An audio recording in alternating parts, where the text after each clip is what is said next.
Peter doesn't want to walk, he wants to be driven, so he'll wait there in the car.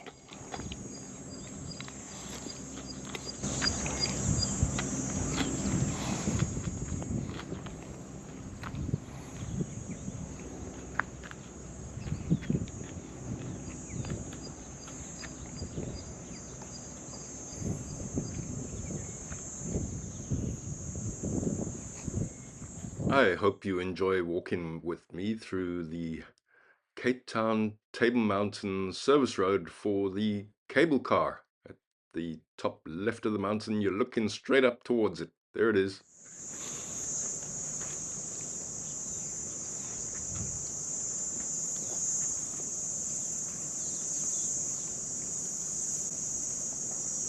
I love the sound of African cicadas. Listen to that. Perfect.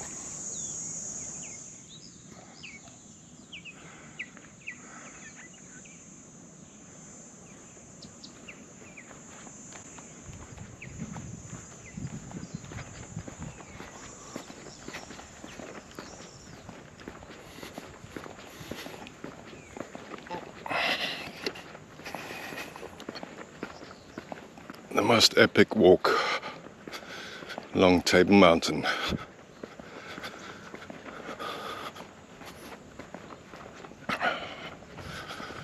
Yep, it's a walk, not a drive.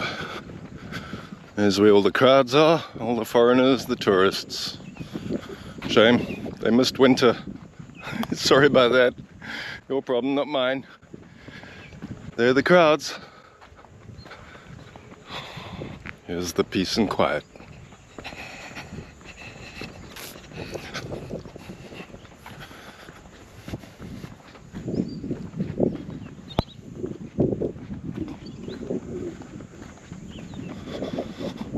And look at that mountain in the distance. It really does look like a resting lion, doesn't it? Coming up for a view of the company gardens and the Cape Town Stadium. I suppose that explains why they call it Lion's Head on the left, the Signal Hill on the right. Company Gardens and the dam. What is that dam called again? Ah, I found it. It's the Multino Dam. A hot air balloonist drowned in it once upon a time in the early 1900s. As a result, they had to drain the dam and scrub it clean, because that was the main supply of water to the city of Cape Town. Its waters come from the slopes of Table Mountain. It's still part of Cape Town's water system, but supplies only the Company Gardens heritage site. If you can manage it, there's a walk up there towards Constantia Neck.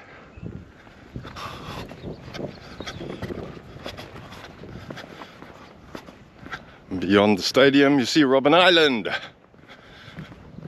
For all the old jailbirds back in the day.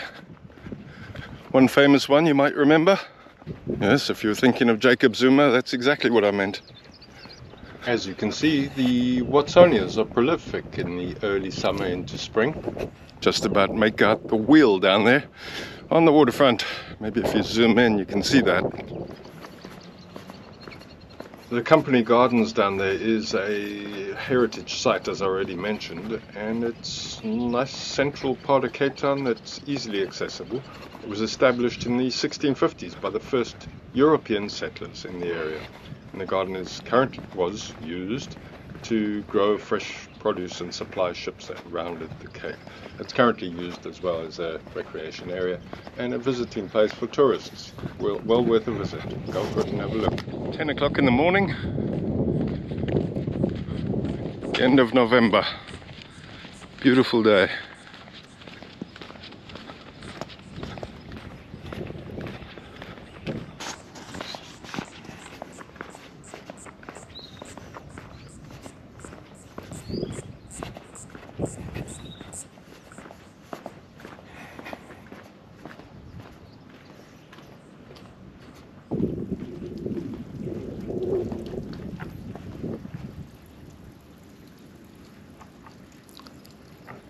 Sounds like a frog.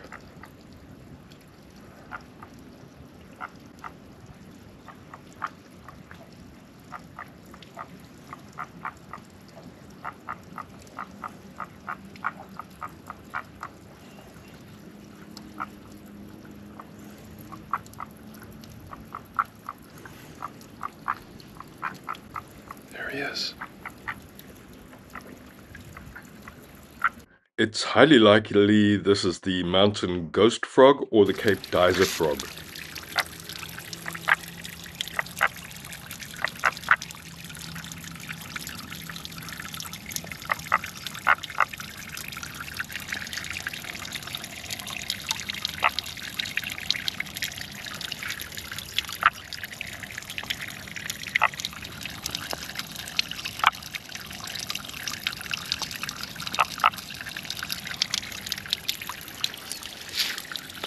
Later I picked him up and he was quite happy to sit in my hand.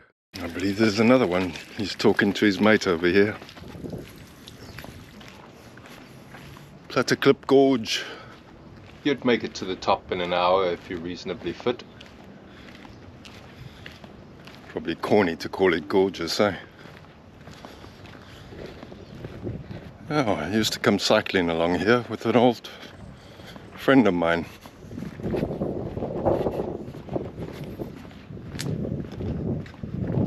Watsonia's glorious this time of year, eh? Thing about Table Mountain, you always wonder what's around the next corner. You can never find it all. You can't even define it all, because it changes all the time. With every season, different shades of green and every other color. I know that's not why they call it the Rainbow Nation, but it certainly is beyond just the racial aspect that everyone seems to focus on the whole time. Never mind that. When the races are gone, when we've all expired, the cockroaches and a few plants will survive, and a post-apocalyptic Cape Town will be beautiful, with or without us.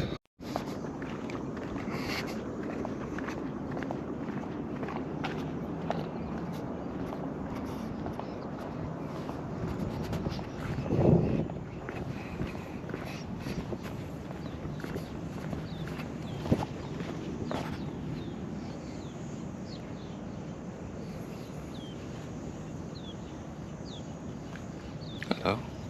Oh, off he goes. Suddenly realised there's a human around. Gone.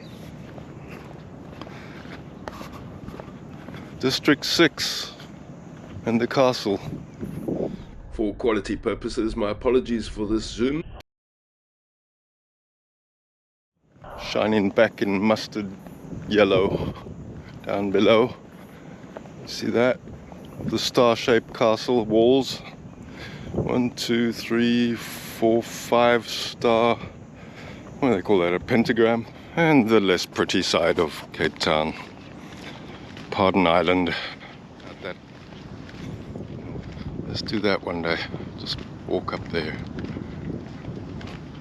You can cycle along here, obviously. It's a lovely ride. And the return journey along the now footpath. Yes, it looks like a road and a solid barrier line. You're not allowed to overtake there. Stay on the middle line. Coming up to Froggy Corner.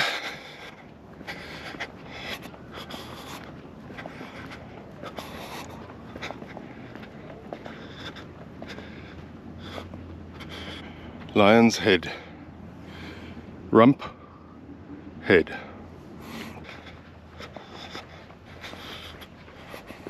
Lovely walk or ride down to the gardens down there. You can see there's been a bit of erosion here in the last 10 years. Threat of rock falls down below. Come in winter. Same weather. I mean, yeah, it'll be cooler, of course, but same blue skies.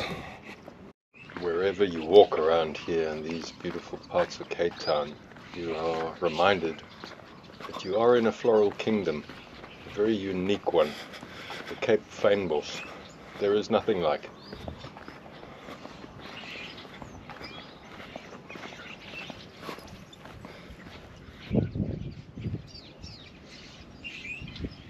And in the background you're hearing the red-winged starling. They live up there in the rocks and cracks of the mountain. I believe that's the Protea natidia. proteas are unique to South Africa and particularly to Cape Town? Bird life. Sights and sounds.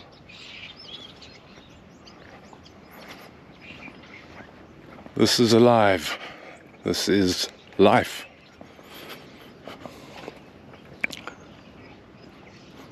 That's just an imitation.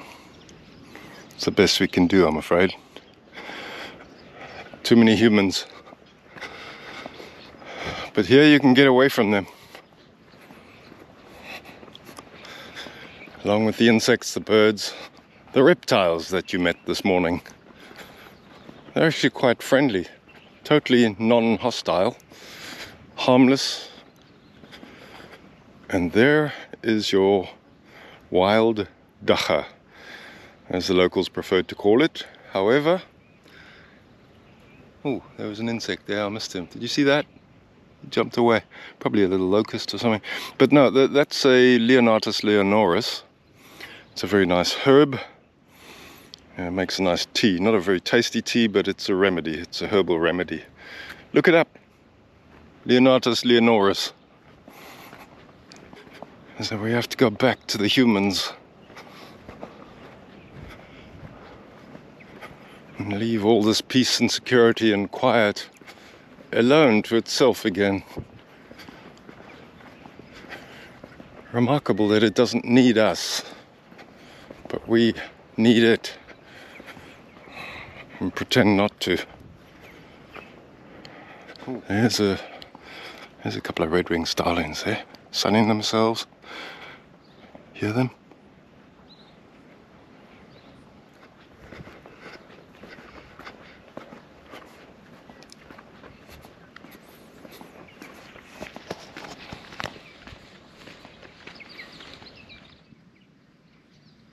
Another gorge up there. Not far from Platteklip. A little further along the way. Perfect. Just up from the pond here,